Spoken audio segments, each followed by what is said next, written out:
নমস্কাৰ বন্ধু বান্ধৱীসকল, ভালনে সকলোৰে? আজি মই দুদিনমানৰ আগতে মাগুৰ মাছ আৰু কাৱৈ মাছ দুজনী জীয়াই থৈছিলোঁ। তাকে ভাবিলোঁ আজি বনাওঁ। কেনেকৈনো বনাওঁ তাকে আপোনালোকৰ আগত দেখুৱাওঁ বুলি ভাবিছোঁ। চাব সকলোৱে, এয়া মাছখিনি কাটি ল'লোঁ। মাছ কাটিলোঁ, তাৰপিছত এয়া আলু, এইখিনি বিলাহী, পিঁয়াজ, নহৰু, আদা অকণমান লৈ লৈছোঁ। এইখিনি মেথি গুটি শাক, লগতে মটৰ কেঁচামান দি দিছোঁ। চাই থাকিব সকলোৱে কেনেকৈনো বনাওঁ আজি। এয়া প্ৰথমে কেৰাহীত তেল দি ল'লোঁ। তেলখিনি ধুনীয়াকৈ গৰম হৈ গৈছে। এতিয়া মাছখিনি ফ্ৰাই কৰি ল'ম।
মাছখিনি ধুনীয়াকৈ ফ্ৰাই হৈ গৈছে।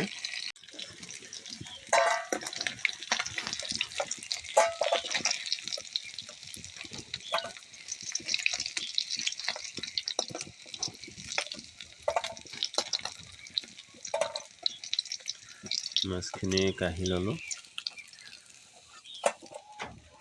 তেলতে প্ৰথমতে পিঁয়াজখিনি দি ল'লোঁ।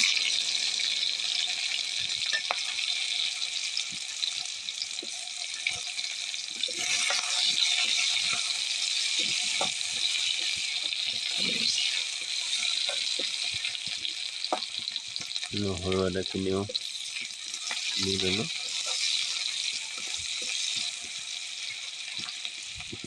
পিঁয়াজখিনি ধুনীয়াকৈ ৰঙচুৱা হৈ গ'ল, দেখিছেনে?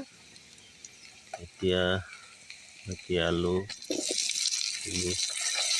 সেইখিনি দি দিছোঁ। সেইখিনি একেলগে ভাজি ল'ম।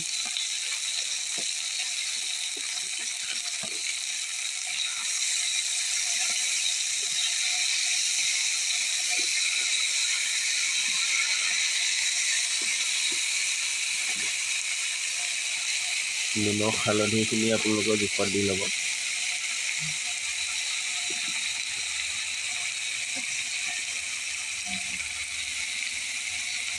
যিহেতু জোল বনাম, সেইটো কাৰণে অকণমান নিমখটো সৰহকৈ দিছোঁ।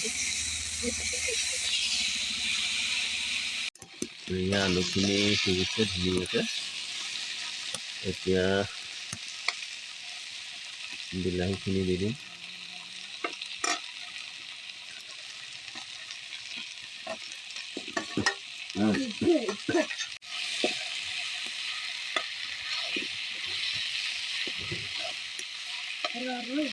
বিলাহীখিনি ধুনীয়াকৈ সিজিলে, এতিয়া পানী দি দিম।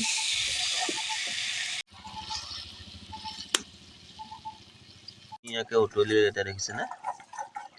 উতলোৱাৰ পিছত এতিয়া ফ্ৰাই মাছখিনি দি দিম ইয়াত।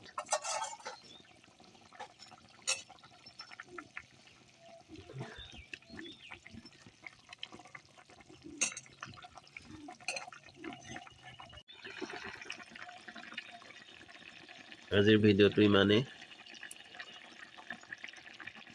ধন্যবাদ।